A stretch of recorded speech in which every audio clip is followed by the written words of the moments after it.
Hello, friends. I hope everybody's doing great today. Today we get to start the wonderful book of Leviticus. Yesterday we finished up Exodus and learned all about the tabernacle and how they set it up, and apparently Moses was management. Because it said he set it up, but I highly doubt he did all that by himself, so yeah. And hopefully this weekend or next weekend, we can maybe do that Prince of Egypt watch party, we'll see. I'm trying to think of a good time to do that, but I gotta look all that up first. Today we're gonna start Leviticus, and yeah, I think that's all I have for right now. I've had a pretty good day. It's raining here, so just staying inside, trying to stay warm. I hate when it gets cold, because then I have to wear 4 or 5 layers, because I'm always cold. People always think I'm the weird one, because I'm always the one in tons of layers, and then I also have blankets on me when I'm sitting, and they're just like, how are you not burning hot? And I'm like, I'm freezing. So yeah, anyways, so we're gonna read Leviticus 1, 2, 3 today, because 2 and 3 are pretty short, so I figured we could do both of those and Leviticus 1. So we get to learn all the fun rules and regulations that apparently God laid out. But hopefully, I don't even know how long Leviticus is. I think Deuteronomy is the same way, though. And Numbers. Well, I don't know. We'll see. We'll see how long and how quickly we can get through the not so fun parts of the Bible. There's only 27 chapters in Leviticus, so that won't take too long. But we'll see how quickly we can get through it and get to the actual story part, because I know not being in the story part really can be difficult sometimes. Alright, Leviticus 1. The burnt offering. The Lord called to Moses and spoke to him from the tent of meeting.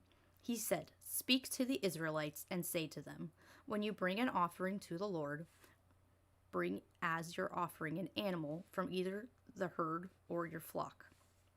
If the offering is a burnt offering from the herd, you are to offer a male without defect. You must present it at the entrance of the tent of meeting, so you may be acceptable to the Lord. You are to lay your hand on the head of the burnt offering, and it will be accepted on your behalf to make atonement for you. You are to slaughter the young bull before the Lord, and then Aaron's sons, the priests, shall bring the blood and splash it against the sides of the altar at the entrance of the tent of meeting. You are to skin the burnt offering and cut it into pieces. The sons of Aaron, the priests, are to put a fire on the altar and arrange wood on the fire.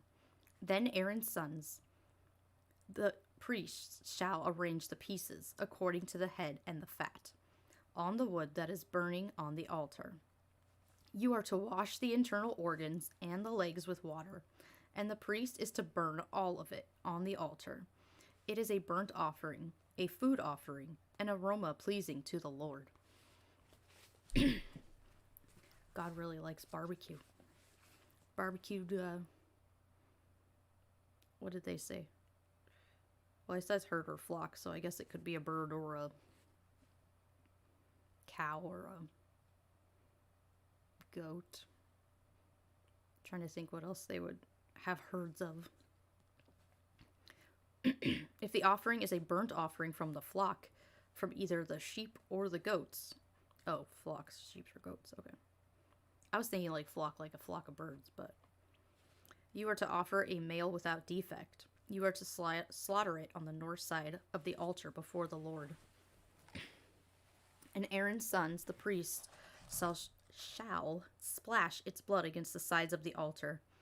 You are to cut it into pieces, and the priest shall arrange them, according to the head and the fat, on the wood that is burning on the altar. You are to wash the internal organs and the legs with water, and the priest is to bring all of them and burn them on the altar. It is a burnt offering, a food offering, an aroma pleasing to the Lord. Burnt offerings, yeah. I mean, I understand, like, if you're gonna eat it, that's one thing, because it's like, you're not wasting the meat and just burning it to make a smell for God, but it's just weird, because it's very, like, God has to smell this burning flesh to be happy. Like, I don't know, it's odd. Oh, yeah. I don't understand it, but I think it's just a lot to do with that culture, is because I think a lot of that culture thought that bringing sacrifices to any god would appease them, and this culture just figured that appeasing their god was by burning things. If the offering of the Lord is a burnt offering of birds, then you are to offer a dove or a young pigeon. The priest shall bring it to the altar, wring off the head, and burn it on the altar. Its blood should be drained out on the side of the altar. He is to remove the crop and the feathers and throw them down east of the altar where the ashes are. He shall tear it open by the wings, not dividing it completely. Then the priest shall burn it on wood that is burning on the altar. It's a burnt offering, a food offering, an aroma pleasing to the Lord. Oh my goodness, I think PETA would have a field day with that one. That's just animal cruelty right there. Ugh. Okay. The grain offering. When anyone brings a grain offering to the Lord, your offering is to be of the finest flour. You are to pour olive oil on it, put incense in it, and take it to Aaron's son, the priests. The priest shall take a handful of the flour and oil together with all the incense, and burn this as a memorial portion on the altar. A food offering, an aroma pleasing to the Lord. The rest of the grain offering belongs to Aaron and his sons. It is most holy part of the food offering presented to the Lord. If you bring a grain offering baked in an oven, it is to consist of the finest flour, either thick loaves made without yeast and with olive oil mixed in, or thin loaves made without yeast and brushed with olive oil. Apparently God doesn't like yeast either. So what do we got now? I need to just make a list of, like, things God hates. He hates foreskins. He hates yeast. Oh, what was the other one? We had another one on our list. I'm just going to make a list of things God hates.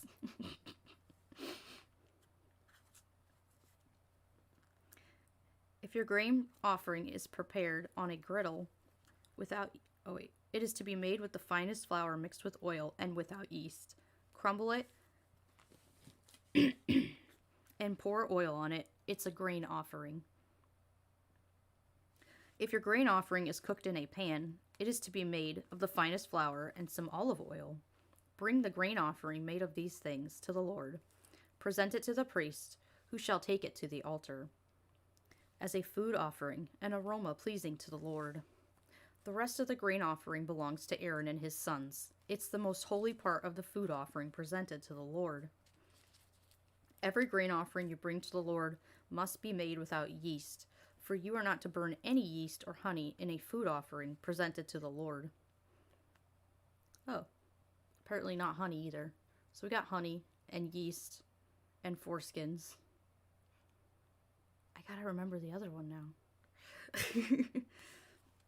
You may bring them to the Lord as an offering of the first fruits, but they are not to be offered on the altar as a pleasing aroma.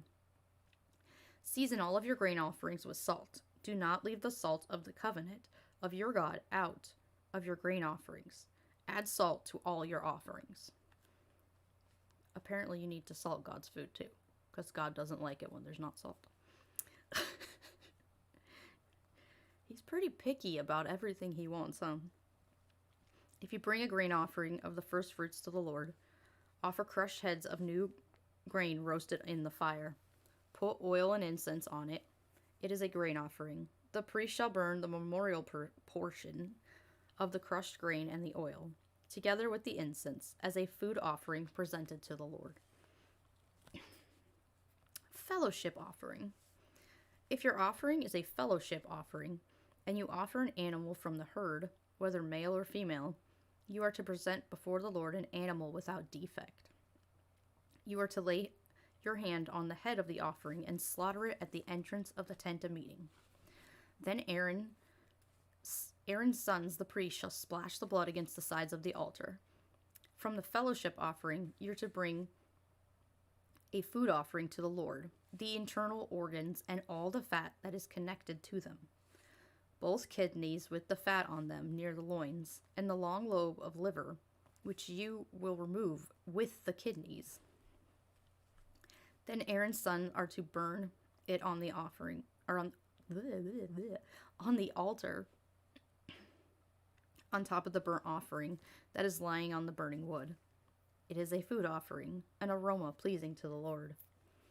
If you offer an animal from a flock as a fellowship offering to the Lord, you're to offer a male or female without defect. My reading today is just... It was that way too yesterday. I kept tripping over my words. I need to slow down. I think I'm just getting too much into going too fast. And if you offer a lamb, you are to present it before the Lord. Lay your hand on its head and slaughter it in front of the tent of meeting. Then Aaron's son shall splash its blood against the sides of the altar. From the fellowship offering, you're to bring a food offering to the Lord.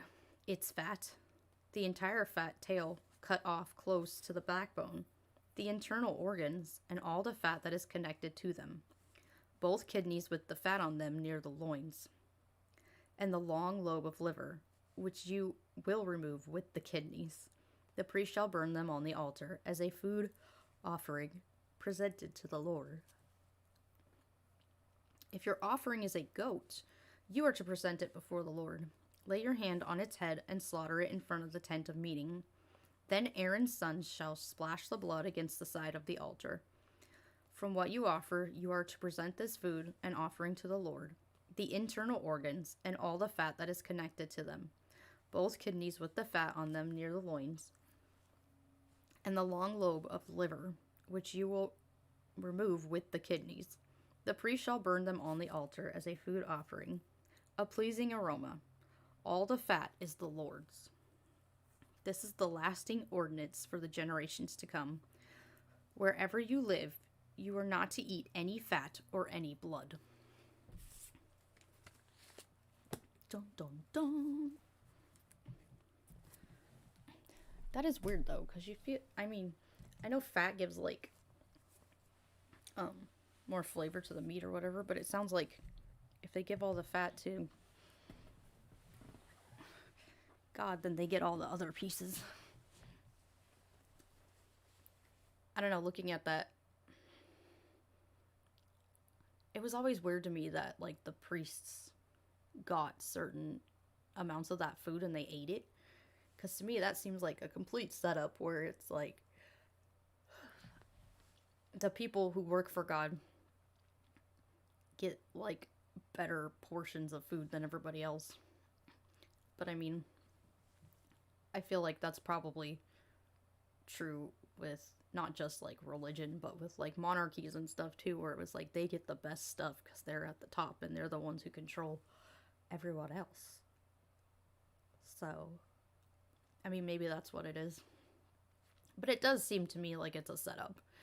Like, it's set up so that Aaron and Moses and their family members, at least the male family members, get all the good, like, food and stuff.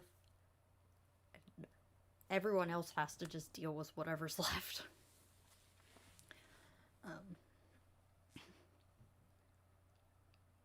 But I don't know. It's kind of like today. It's like it's a con. It's a con to make people think that what they're doing is actually going to be worth something in the end. Like it's going to appease God and he's going to like bless them or curse them depending on, you know, what they bring or whatever. But it is very interesting. But yeah, I think it's a con, and I think it was. I don't know who set it up because I don't know if Moses was real or not. Jeez, I'm yawny today. Okay, but yeah, to me it looks very. I don't know, suspicious. Where it's very much like we get the best food or whatever.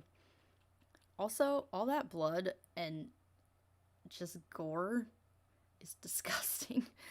Like, I would not want to live in that time period because I think God's allergic to yeast. I don't know. It says not to put yeast in any of the stuff that he gets. It's possible. But he did say that you need to salt. Make sure there's always salt in God's food. So no yeast and always salt. God doesn't like unsalted food, apparently.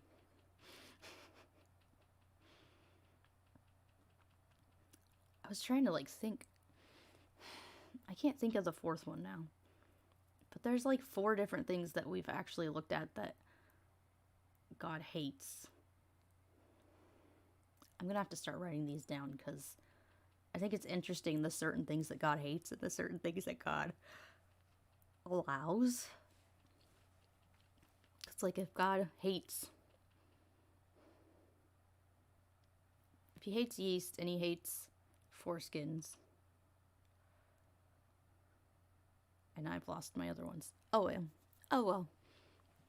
It's like he's got certain kryptonite to who he is. Which totally doesn't make sense because you think a god of the universe would not make something that would,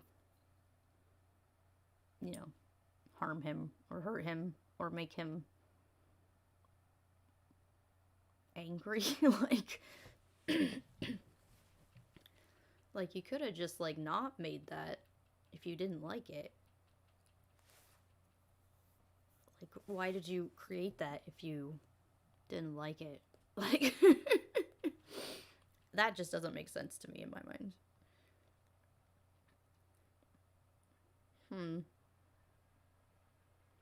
Yeah, there's a lot of things God apparently hates. It is interesting, though, because I feel like it probably changes over time with the different people who wrote the Bible and their preferences. It's just if someone hated something, then they would just attribute that to God and put it in the book. I feel like that's a lot of what Christianity does today anyway, is they pick and choose what in the Bible they want to believe and what in the Bible they don't want to believe. And then, and then they make it up in their heads that, this is what God is. Even though it's not really God. It's it's you. It's your brain. It's what you think and your perception of life and your way of looking at things from other people, because, that's what perception is, but, there's just... It's hard to tell someone who's in a religion that, because they've been trained to not think that, their thoughts are their own thoughts. That a lot of the stuff that they think in their brain is... I don't know. I know growing up in my church, a lot of it was you need to be careful of the voices you hear, because, one voice could be God, but the other voice could be a demon, and it's how in the world am I supposed to know the difference? If it's God or a demon or the devil or whoever is talking to me. You think if there was an all-powerful, all-knowing God that wanted a relationship with me, he wouldn't be talking in my head where I couldn't prove that it wasn't me. there's a difference between me and God. Like, we should be separate beings, and this separate being should be talking to me in a way that I can understand that it's him and it's not someone else or something else. And I think that's a big issue in the church, is that they're like, oh yeah, God talks to people, but it's always like in their own minds. It's never like, you don't hear people saying like, oh yeah, like God showed up in my bedroom and started talking to me. Like, I just think that would be a better way to communicate. Because you can't communicate with someone when they can't even tell the difference between themselves and someone else.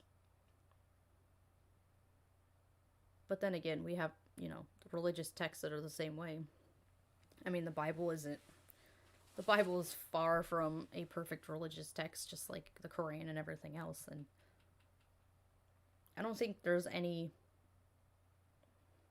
If it was an all-powerful, all-knowing God, he would have known that years later, 2,000 years later or whatever, after Jesus, like, people would not believe this book because there's not enough evidence to support it. So you think if it was God, he would make sure that everything written down had evidence to be supported, and, there would be no doubt. And that's the biggest thing, I think, with religion, is that it doesn't let you doubt. It doesn't allow you to doubt. It puts in your mind that this is what you have to believe, and you have to just take it on faith. And that whole faith element is the thing that I think is kind of destroying the church right now, because we live in a culture where we don't need to take things on faith. Like, we can look up those things and make sure that what we're being told is true. And, if God really wanted everyone in the world to be saved as he claims, then he wouldn't have written a book that didn't line up with history and archaeology and, those things that can be proven to be true. Like, we got the whole, that's why we have the whole flat earth conspiracy people out there right now, because a lot of those people are Christians, and that lines up a lot with what the Bible says, that the earth it's flat and there's a dome, and you have the firmament and all that. And I mean, from what we know from science, like, the earth was never that way. So that's very much perspective of the people in those days. Yeah, and it's always interesting to me when I meet, because I know some Christians that are, like, completely against, like, anything that, like, they like science and they're okay with science, but then they don't understand why people in their own churches will believe in, like, flat earth and stuff. And it's like, it's because your Bible, like, says that. But they don't get into it enough to realize that what these people are saying is true to them because they take it on faith and they don't take it on evidence. And that, truth is truth. Like, it's not gonna, if something's true, it's true. Like, there's gonna be some stuff to support it. There's gonna be,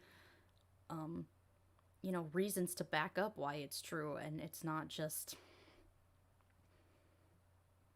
believing someone telling you something is true. And that's the hard thing about trying to talk to Christians, I feel like, is because when I came out of the faith, I was like, oh, I'm gonna be this awesome atheist and, get a bunch of people out of the church and help them see that this is just not what they think it is. And now realistically, I look at it and it's like, it's not that easy to do that. Like, it was easy for me because I allowed myself to look into the evidence, and I allowed myself to have freedom to say, you know what, no matter what this outcome is of my research, I'm gonna trust whatever truth I find. And the problem with a lot of Christians that I know is that it's not about truth that they find, it's about the truth that they were raised in and the truth that they believe in. And, you know, truth to them is not backed up by evidence. Truth to them is backed up by a feeling in their heart that they 100% believe that this feeling that they have is an outside source, and that it comes from a deity that they don't have any interaction with. But they think they're having interactions with it in their minds. They think they're having interactions with it, you know, reading their Bibles, because they think God's talking to them through their Bibles. They think they have interaction in it when they're in church and they're singing. And, you know, if you know anything about, like, science and music and stuff like that, like, these are manipulation tactics used to keep people trapped in these religions. Because if you're told that, you know, that feeling you feel when you are worshiping and singing to God is the Holy Spirit moving you and is, you know, bringing you closer to God and allowing you to have a relationship with God, if that's all you know and that's all you've been taught, you have no idea how that feeling, what that feeling really is. As opposed to now, when you look at it, if you step outside of the church and you look at it and go, oh, this is because this is how my brain functions, and, you know, certain music and certain movies and other things can emotionally manipulate me, I guess, to feel a certain way. And I didn't know that when I was in the church. I honestly thought that what I was feeling was God. And when I realized that I could worship the same way with secular music and feel the same way, I realized that it was all just tactics used to make me think there was something there when there really wasn't. Yeah. If you guys want, like, more, like, on that, I know that my brain just stopped working. There's a video on YouTube by, oh, what is his name? I forgot. My brain just went bleh. Dang it. I know this. And I gotta figure it out, because it's gonna drive me crazy. Let's see. Genetically modified skeptic. There we go. Genetically modified skeptic. He did a video on, like, how they use worship music to manipulate in the church. It was really good, and I suggest anyone who hasn't gone and seen that video to go look at it, because it really, like, deep dives into those things and how those tactics are used. And I think he even talked to, like, a former, like, worship pastor who, you know, learned how to do those things in church and realized what he was actually doing to people as opposed to what he thought he was doing to people. So it's an interesting thing to look at and to think about, because it's amazing how perspectives change once you're not, you know, so submerged in that culture that you don't see it that way anymore. That your viewpoint can change, and your viewpoint can look at things in a more critical way. But that also makes it hard for me too, because it's like, you know, people are always talking, oh, why don't you just go back to church? And, you know, I went back to church one time after I had deconverted, because we had, like, a family thing happening that day. So my in-laws wanted us to go to their church, because that's the church that we went to before we left. And so we went for the family thing that day. But it's a whole different experience once you're outside, because like I know so much more about the Bible now, and I know how it was like actually created, and how, over time things had changed. And it was so weird being there, because I could see those things. I could see the manipulation tactics in the singing, and the way that they do their music, and the way that they fellowship with each other, and even in the way they do the sermon, where it's very much focused on, what they already believe, and how they can incorporate what they already believe into believing it more, I guess, or it reinforcing it, I guess, reinforcing the belief. And I don't know. It's weird. It's weird to like think about, because you're in such a different place, and your mind is thinking more critically, I guess, about those things. And I don't know if I said before, but like I took a notebook with me, and I literally wrote down all the things I knew that were wrong that they said in the sermon, because it's just like, when I critically looked at it, it's not what they said it was. But all these people sitting in those seats really do believe what is being preached from the pulpit. They absolutely think that what they're being told is true, and that, this book that they think is from God is 100% real, and that nothing's going to change that for them. And like I said before, I feel like that's really sad, because, not only are those people like, I don't want to say they're purposely being ignorant. I know some Christians that have come to me and said that they are purposely being ignorant because they don't want to know that Christianity is not true. But for the ones who aren't ignorant, but just they don't take the time to actually look into the faith that they were raised in, it just makes me wonder how many of them wasted their lives on something that wasn't real,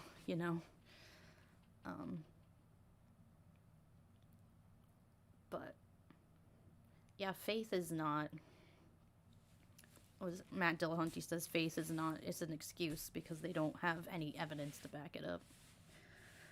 So it's interesting, and I think it's really interesting that I know in America it's a big deal that, you're part of some sort of religious community. And if you're not, people are like, what? Because it's so prevalent here, and the amount of like Christians and different sects of Christians are just, it's abundant here. And it's very much, I don't know, it's very much an identity thing. It's like people in America very much focus on, your religion is your identity. And that's really hard when you step away from religion, because my identity is no longer in religion.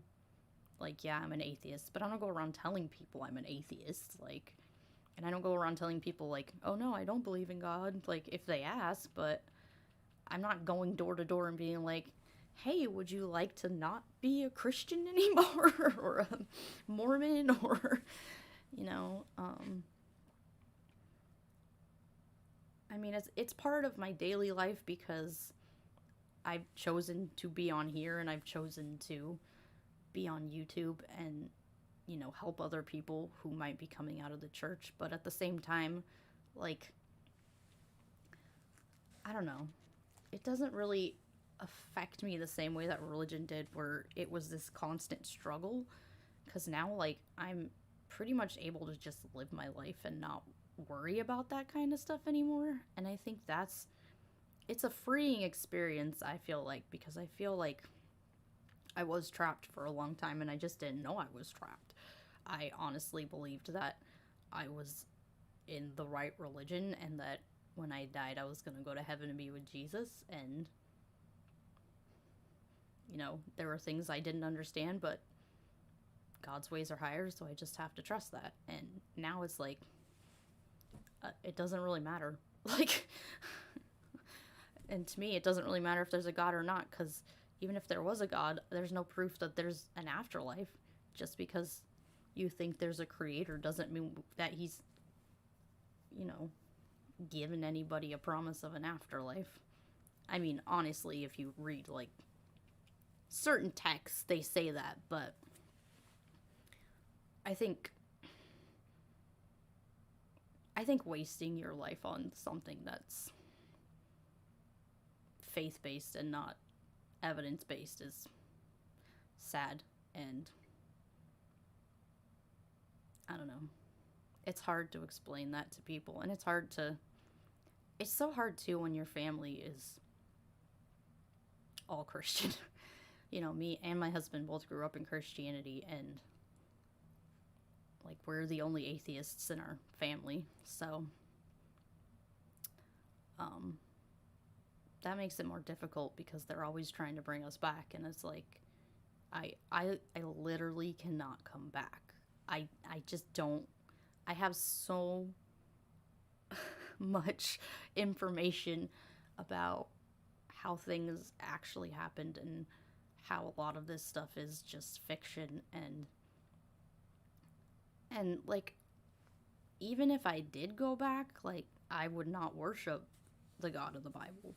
And that's the other thing, is like, even if I believed he was real, there's a whole other side that makes it impossible for me to step into a church again and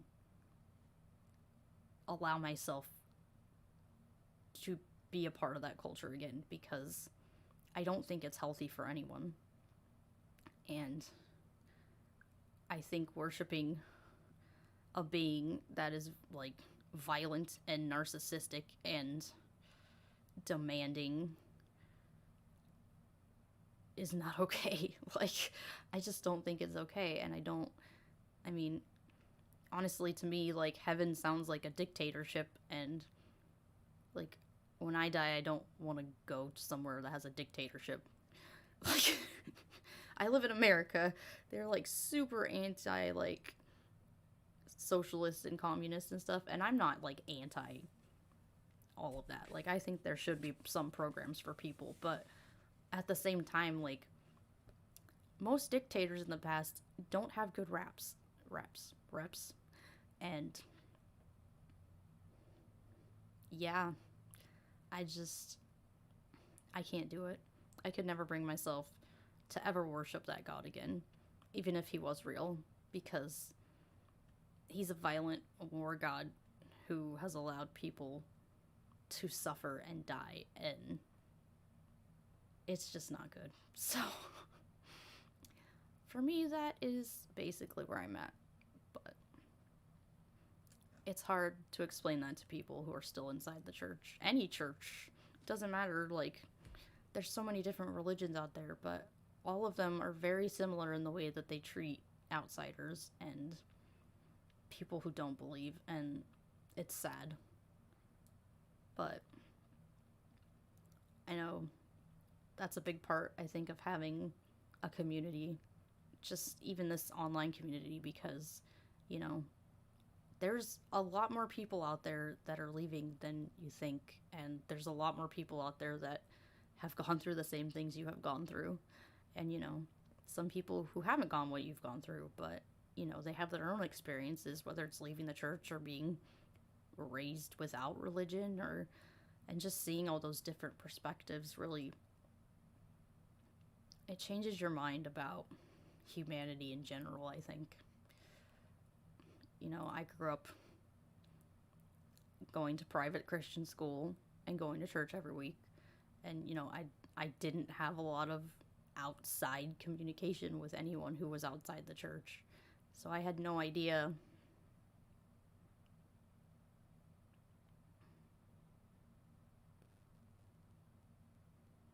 Yeah. I had no idea how people outside the church were. I just had this vague idea of what they said.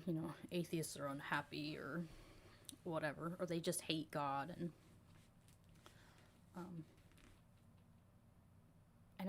I lived in a bubble, and I don't want to live in that bubble anymore. I want to be in a place where everyone can believe what they want as long as they're not hurting other people, and who can, have rational discussions and really think critically about things. Yes, heaven is going to be, well, I don't think heaven exists, so if heaven did exist, it would not be the wonderful place everyone thinks it is. Or, like you said, there would be absolutely no free will. Because you can't stay in heaven forever and not sin or not want to leave if you had free will. Because if you had free will, you could leave. I mean, like they said, if God is real and Satan didn't even want to stay in heaven, like, what makes you think that you're going to want to stay in heaven? Like, him and what, a third of the angels? So it's like, if that many supposed angels and the devil didn't want to stay in heaven with this God, then there's a major issue there that is not being talked about. But I know a lot of people, the church will just be like, oh, well, they just wanted, to sin. They didn't really. No, they can't blame it on God because God is perfect. They have to blame it on them. But then you have to, ask them, like, would you want to worship God forever? Like, if that's all you did forever, like, it's not fun. I don't think it's fun. I don't know. It's fear-based. That's all it is. It's scaring people enough that, I would rather be with a narcissistic, violent dictator than burn. Like, the options aren't great there, but either way, it's not gonna be this happy, amazing place that everyone thinks it's gonna be. And the things I've heard from the pulpit are just, people have so many different ideas about what heaven is. I mean, people have all kinds of ideas what Christianity is too, so, there is no one doctrine for everything in the Christian church. It's very much up to the person who believes it and what they think is gonna happen, so. Anyways, I'm rambly today. I'm also, like, super yawny. I don't know why. Probably because it's the end of the week. Friday's tomorrow. Yay! I hope you all have a wonderful day. If you are on Twitch and you follow me, and you want to follow me on YouTube, it's Overprotected Atheist. If you're on YouTube and you want to follow me on Twitch, it's Overprotected Atheist on Twitch. Overprotectedatheist.com has a little bit about my story and my videos and some books that I've read that kind of led me out of the faith, if you want, like, book suggestions there. And then I also have my Teespring store on there for if you want to buy anything from my store. Yeah, and then I have a Facebook, Overprotected Atheist. You can follow me on Twitter, OP_atheist. And I have an Instagram, Overprotected Atheist. I think that's all my stuff. Yeah, if you want to support me, you can do that. Or you can click on, there's a link over in the chat too, for if you just want to donate to support me. Yeah. I was just, like, trying to think if I have anything else, but I think that's it. Thanks, guys, for coming. We will read some more Leviticus tomorrow, and hopefully I'm not as tired and yawny. Yeah, and then I will let everyone know about if we have the Prince of Egypt thing this week or next week. We'll figure it out. So hopefully we get to do that soon, because that will be fun. Hope everyone has a good evening, morning, afternoon, whatever time it is where you are. I will see you all tomorrow. Bye!